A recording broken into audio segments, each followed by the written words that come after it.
بسم الله الرحمن الرحيم. تنزيل الكتاب من الله العزيز الحكيم. إنا أنزلنا إليك الكتاب بالحق فاعبد الله مخلصا له الدين. ألا لله الدين الخالص والذين اتخذوا من دونه أولياء ما نعبدهم إلا ليقربونا إلى الله زلفى إن الله يحكم بينهم فيما هم فيه يختلفون. إن الله لا يهدي من هو كاذب كفار. لو أراد الله أن يتخذ ولدا لاصطفى مما يخلق ما يشاء سبحانه هو الله الواحد القهار. خلق السماوات والأرض بالحق يكور الليل على النهار ويكور النهار على الليل وسخر الشمس والقمر كل يجري لأجل مسمى ألا هو العزيز الغفار. خلقكم من نفس واحدة ثم جعل منها زوجها وأنزل لكم من الأنعام 8 أزواج يخلقكم في بطون أمهاتكم خلقا من بعد خلق في ظلمات 3. ذلكم الله ربكم له الملك لا إله إلا هو فأنى تصرفون. إن تكفروا فإن الله غني عنكم ولا يرضى لعباده الكفر وإن تشكروا يرضه لكم ولا تزر وازرة وزر أخرى ثم إلى ربكم مرجعكم فينبئكم بما كنتم تعملون. إنه عليم بذات الصدور. وإذا مس الإنسان ضر دعا ربه منيبا إليه ثم إذا خوله نعمة منه نسي ما كان يدعو إليه من قبل وجعل لله أندادا ليضل عن سبيله. قل تمتع بكفرك قليلا إنك من أصحاب النار. أمن هو قانت آناء الليل ساجدا وقائما يحذر الآخرة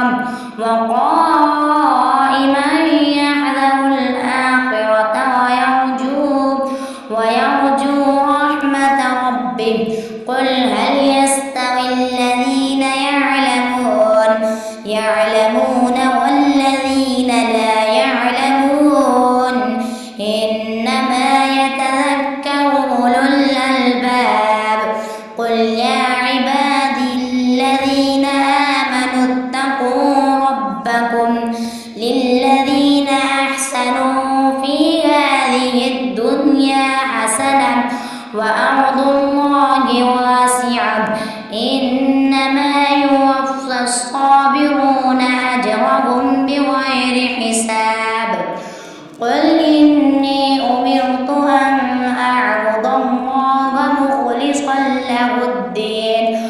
وأمرت لأن أكون أول المسلمين قل إني أخاف إن عصيت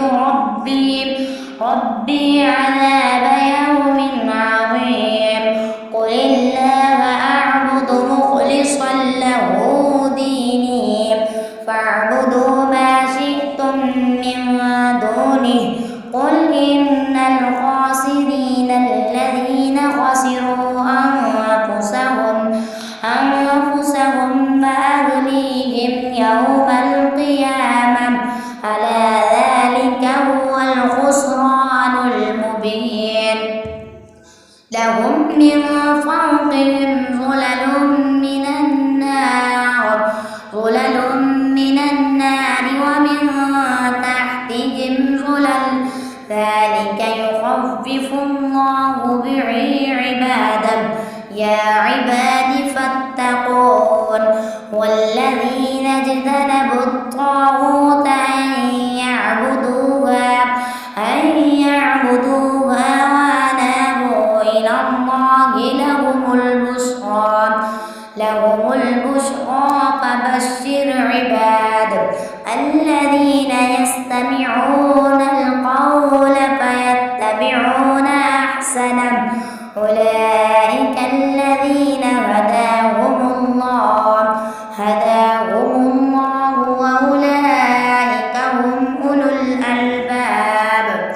أفمن حق عليه كلمة العذاب أفأنت تنقذ من في النار لكن الذين اتقوا ربهم لهم غرف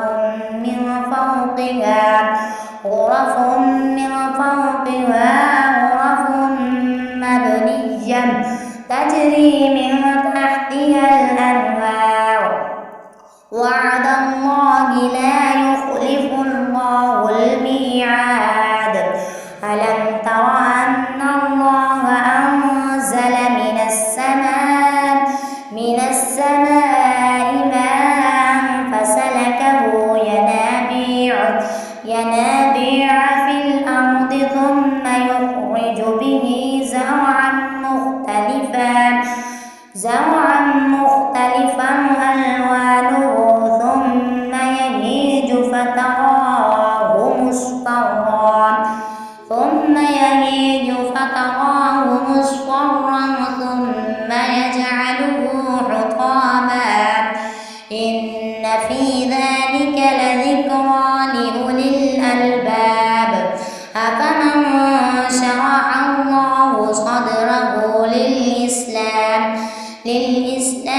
فهو على نور من ربه فويل للقاسية قلوبهم من ذكر الله أولئك في ضلال مبين الله نزل أحسن الحديث كتابا متشابها مثانية تقشعر منه جلود الذين يخشون ربهم ثم تلين جلودهم وقلوبهم إلى ذكر الله ذلك هدى الله يهدي به من يشاء ومن يضلل الله فما له من هاد أفمن يتقي بوجهه سوء العذاب يوم القيامة وقيل للظالمين ذوقوا ما كنتم تكسبون كذب الذين من قبلهم فأتاهم العذاب من حيث لا يشعرون فأذاقهم الله الخزي في الحياة الدنيا ولعذاب الآخرة أكبر لو كانوا يعلمون ولقد ضربنا للناس في هذا القرآن من كل مثل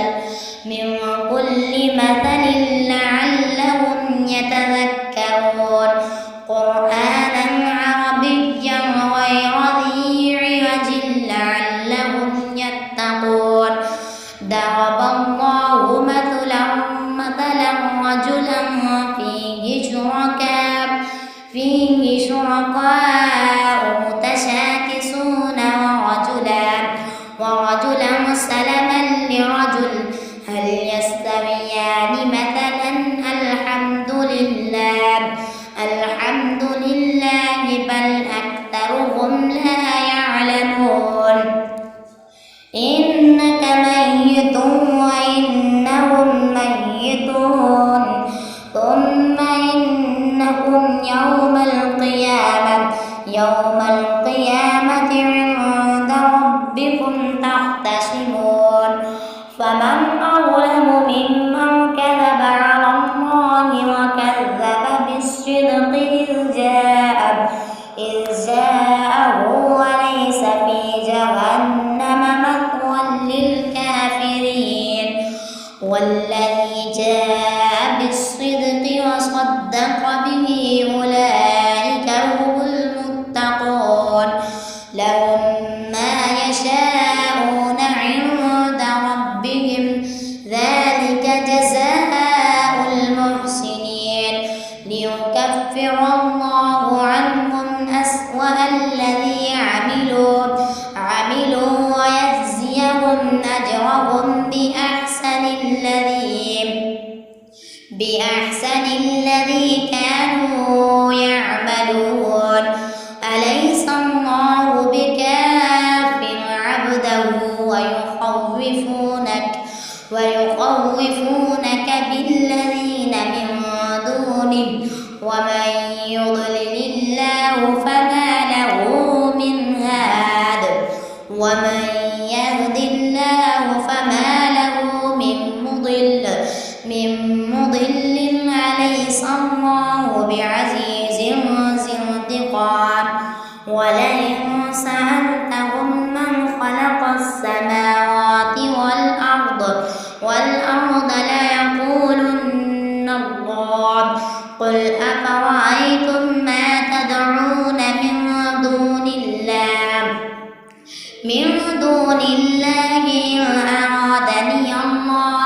إن أرادني الله بضر هل هن كاشفات ضره أو أرادني برحمة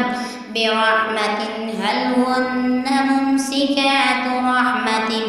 قل حسبي الله عليه يتوكل المتوكلون قل يا قوم اعملوا على مكانتكم إني عامل فسوف تعلمون من يأتيه عذاب يخزيه ويحل عليه عذاب مقيم إنا أنزلنا إليك الكتاب للناس بالحق فمن اهتدى فلنفسه ومن ضل فإنما يضل عليها وما أنت عليهم بوكيل الله يتوفى الأنفس حين موتها والتي لم تمت في منامها فيمسك التي قضى عليها الموت ويرسل الأخرى إلى أجل مسمى إن في ذلك لآيات لقوم يتفكرون أم اتخذوا من دون الله شفعاء قل أولو كانوا لا يملكون شيئا ولا يعقلون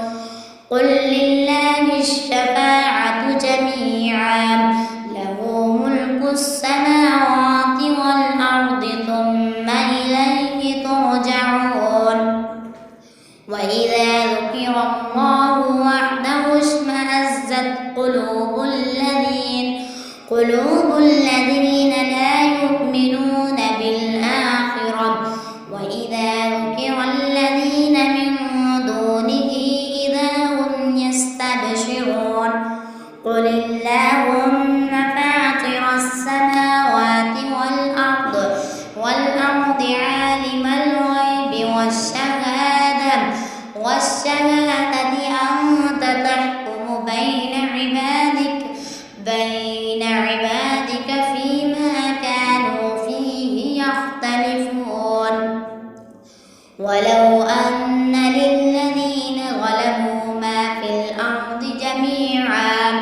جميعا ومثله معه لافتدوا به من سوء العذاب يوم القيامة وبدا لهم من الله ما لم يكونوا يحتسبون وبدا لهم سيئات ما كسبوا وحاق بهم ما كانوا به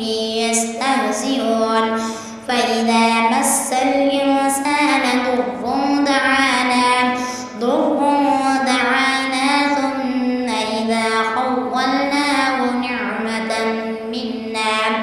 قال إنما أوتيته على علم بل هي فتنة ولكن أكثرهم لا يعلمون قد قالها الذين من قبلهم فما أغنى عنهم ما كانوا يكسبون فأصابهم سيئات ما كسبوا والذين ظلموا من هؤلاء سيصيبهم سيئات ما كسبوا وما هم بمعجزين أولم يعلموا أن الله يبسط الرزق لمن يشاء ويقدر إن في ذلك لآيات لقوم يؤمنون قل يا عبادي الذين أسرفوا على أنفسهم لا تقنطوا من رحمة الله إن الله يغفر الذنوب جميعا إنه هو الغفور الرحيم وأنيبوا إلى ربكم وأسلموا له من قبل أن يأتيكم العذاب ثم لا تنصرون واتبعوا أحسن ما أنزل إليكم من ربكم من قبل أن يأتيكم العذاب بغتة وأنتم لا تشعرون أن تقول نفس يا حسرة على ما فرطت في جنب الله وإن كنت لمن الساخرين أو تقول لو أن الله هداني لكنت من المتقين أو تقول حين ترى العذاب لو أن لي كرة فأكون من المحسنين بلى قد جاءتك آياتي فكذبت بها واستكبرت وكنت من الكافرين ويوم القيامة ترى الذين كذبوا على الله وجوههم مسودة أليس في جهنم مثوى للمتكبرين وينجي الله الذين اتقوا بمفازتهم لا يمسهم السوء ولا هم يحزنون الله خالق كل شيء وهو على كل شيء وكيل له مقاليد السماوات والأرض والذين كفروا بآيات الله أولئك هم الخاسرون قل أفغير الله تأمروني أعبد أيها الجاهلون ولقد أوحي إليك وإلى الذين من قبلك لئن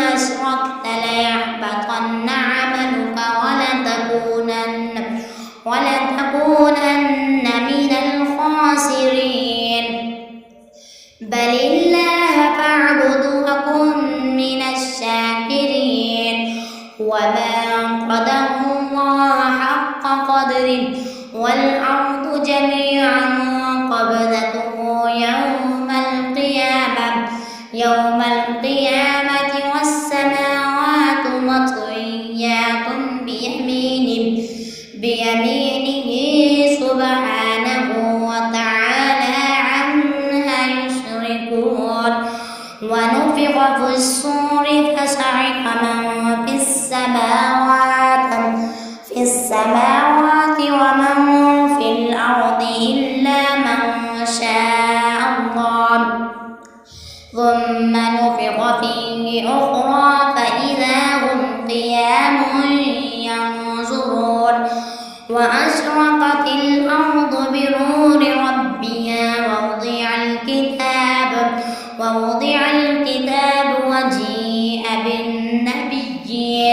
وجيء بالنبيين والشهداء وقضي بينهم بالحق وهم لا يظلمون ووفيت كل نفس ما عملت وهو أعلم بما يفعلون وسيق الذين كفروا إلى جهنم زمرا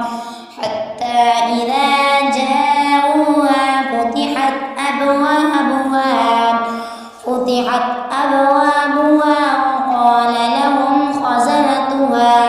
وقال لهم خزنتها ألم يأتكم رسل منكم يتلون عليكم آيات ربكم وينذرونكم لقاء يومكم هذا قالوا بلى ولكن حقت كلمة العذاب على الكافرين قيل ادخلوا أبواب جهنم خالدين فيها فبئس مثوى المتكبرين وسيق الذين اتقوا ربهم من الجنة زمرا حتى إذا جاءوها وفتحت أبوابها وقال لهم خزنتها سلام عليكم طبتم فادخلوها خالدين وقالوا الحمد لله الذي صدقنا وعده وأورثنا الأرض نتبوأ من الجنة حيث نشاء فنعم أجر العاملين وترى الملائكة حافين من حول العرش يسبحون بحمد ربهم وقضي بينهم بالحق وقيل الحمد لله رب العالمين صدق الله